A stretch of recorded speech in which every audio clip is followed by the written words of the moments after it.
My wife got down on one knee in the middle of a five-star restaurant, in front of her boss, her coworkers, her best friend. I've asked myself since why she waited 10 years to do it. The answer started with 6 words from her best friend. Why did you choose him? My name is Jake. I fix pipes for a living. My wife Emma is a big boss at an engineering company now. Tonight was our 10th wedding anniversary. Half of her office was there. Bosses, rich people, people who talk about stocks. While eating fancy food, I wore my only nice jacket. It didn't help. Emma took me around to meet people early on. "So you're the famous Jake," her boss said, shaking my hand.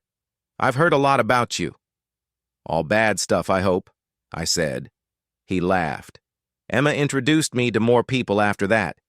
Each time, I saw the same look on their faces, a little confused, like they were trying to figure out where I belonged. One woman handed me her empty wine glass by mistake. "Oh, sorry," she said, laughing. "You just look like you'd know where the kitchen is." I laughed too. I took the glass and set it down anyway, just to make it less weird for her. A man near the bar asked, "So does Emma pay for everything, or do you split it?" "We split it," I said. "She's just better at the jobs that pay more." He laughed. I laughed too. But it hurt a little more than the wine glass thing. I ended up talking to the waiters more than the guests that night. They laughed more.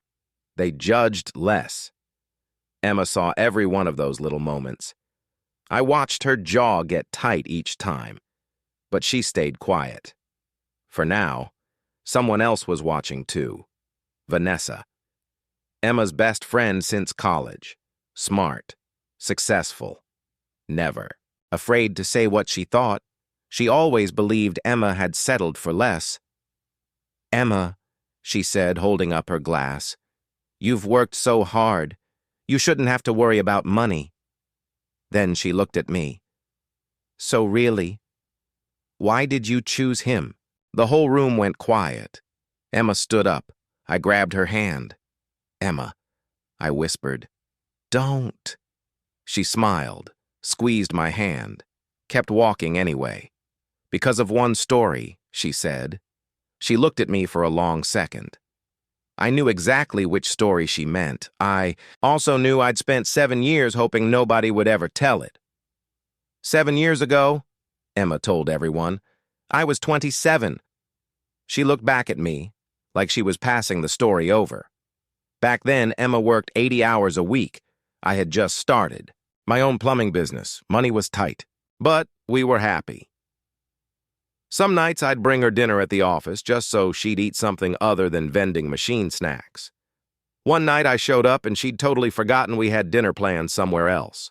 She just stood there, holding a stack of papers, feeling terrible. "Jake, I'm so sorry, I forgot." I looked at the cake I'd brought instead. The candles had already melted down. "Get home safe," I said. "We'll celebrate another day." Another time, the coffee machine at her office broke, and instead of asking anyone to fix it, she just stopped, taking breaks. I went in on a Saturday and fixed it myself. She never knew it was me. After that, I started leaving little notes in her lunch bag. "Nothing fancy. Proud of you. Eat something. Come home." She told me later that she read one of those notes during the worst meeting of her life, hands shaking under the table. Back then, I thought I understood what scared her. Losing time. Losing us to all those long hours. I was wrong. One night she came out of that building looking different. Pale. Shaking. She got in the truck and started crying. I made a mistake. I made a big mistake. She had approved a payment too early, without getting the right sign-off. Nothing illegal, just careless, the kind of mistake people notice. The company wanted her to personally pay back the money while they checked everything, or she'd be suspended until it was cleared up. "I'm going to lose everything," she said. "I only asked one thing. Can it still be fixed?" She said yes, but we needed money we didn't have, plus a lawyer to make sure it was done right. The next morning, I left before the sun came up. I didn't come back for 3 days.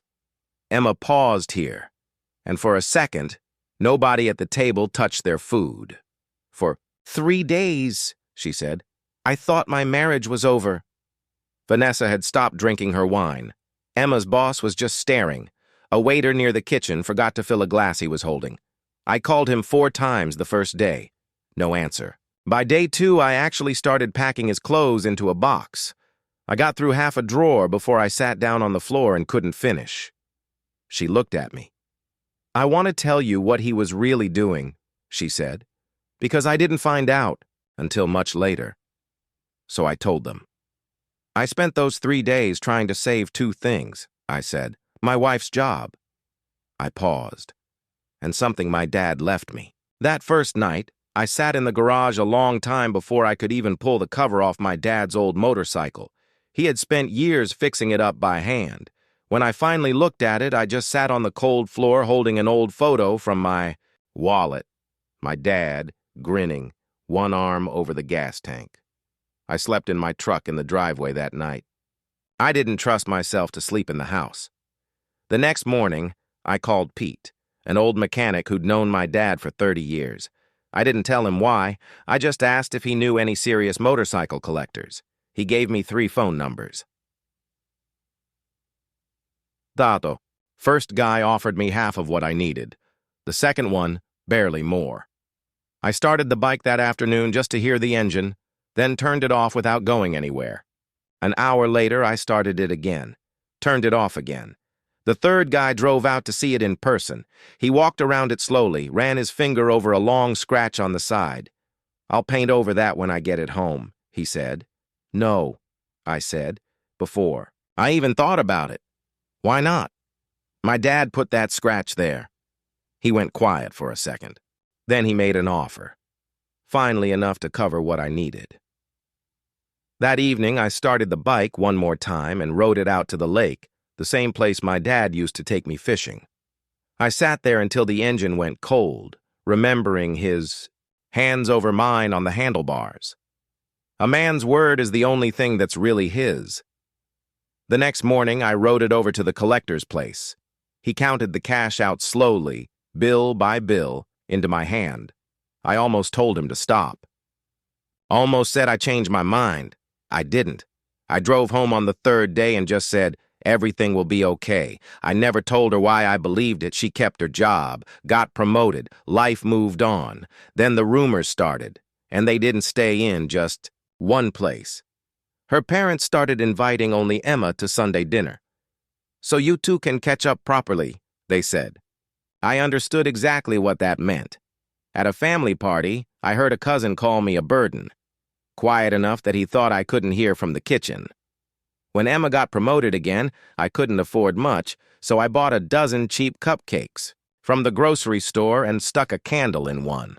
We celebrated in our kitchen like it was the fanciest restaurant in town. At her office holiday party, someone laughed and said, Emma married for love instead of common sense. Her smile went stiff.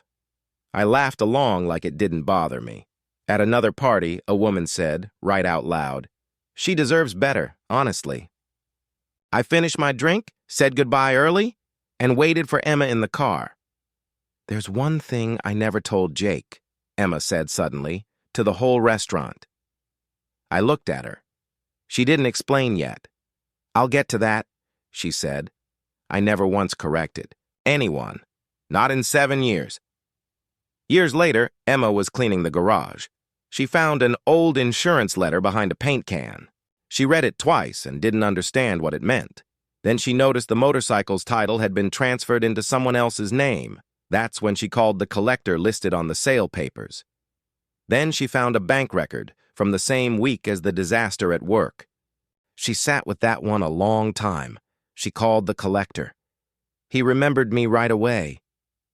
Your husband wouldn't let me touch that scratch on the side, he told her. Said his dad put it there. She said that's when she finally broke down completely, sitting on the garage floor, unable to stop crying. She heard the garage door open before she could even wipe her face. I saw her anyway. Why didn't you tell me? She asked. Because you'd spend every day trying to pay me back, I said. I would have, she said. I smiled. Exactly. She hugged me so tight I could barely breathe, but that wasn't the thing she'd never told me. "There's one more thing he doesn't know," Emma said to the whole room now. She reached under the table, pulled out something wrapped in an old moving blanket. Small, heavy, not shaped like a normal gift. She placed it in my lap. "Open it."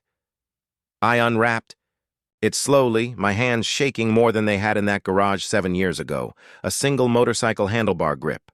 Cracked leather. My dad's initials burned into it, faded but still there. "It took me 8 months to find the right collector," Emma said. "I called every classic motorcycle club in 3 counties. I almost gave up twice. This was all he'd sell. Me back then. I've been saving for the rest ever since. It comes home next month." I didn't say anything. I couldn't. Emma's boss quietly took off his glasses. An older couple near the window held each other's hands. The waiter by the kitchen was still holding that same glass, forgotten. Vanessa looked at me, and for once, she couldn't hold my eyes. "Jake," she said, "I spent 10 years measuring you by your paycheck." She paused. "Emma measured you by your character." She was right. Everyone thought that was the end. It wasn't. Lily stood up, 8 years old, not even supposed to be talking tonight. "Daddy," she said, "can I tell them what Mom tells me every night?" Emma nodded, crying again. Lily pulled a photo out of her tiny purse. Me, asleep on a bench outside Emma's old office. Muddy work boots. Lunch untouched. I had waited 4 extra hours just to drive Emma home that night. I never knew that picture existed. Mom says, Lily said, "If you ever want to know what a good man looks like," she pointed at me, "he looks like your daddy." "Heroes don't wear capes," she said. "They wear work boots." The whole restaurant stood up. Clapping, Emma turned back to me. She got down on one knee right there on the floor in front of her boss, her coworkers, her best friend, everyone, who'd spent years wondering why she picked me. "For 10 years, she said, "you loved me quietly. Tonight I wanted your story to be the loudest one in the room." The clapping that followed was louder than anything before it. Afterward, her boss shook my hand again, this time longer. The young guy who made the retirement joke found me by the coats and mumbled an actual apology.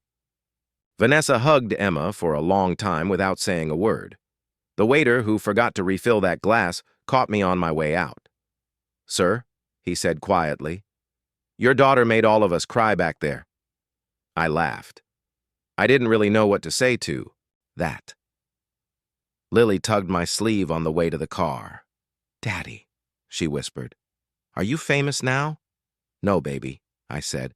"Just lucky." Later, once the tables were cleared, we knelt down together, wiping frosting off Lily's dress. She laughed, half asleep, still holding that photo. Driving home, rain tapping the window, I checked the mirror. Lily had fallen asleep, the old photo still pressed to her chest. "Are you mad?" Emma asked. "No," I said. "Just embarrassed." She laughed, softly, eyes on the road. We passed the turn for the lake without either of us saying anything. We didn't need to. When we pulled into the driveway, Emma reached over and took the handlebar grip from my hand.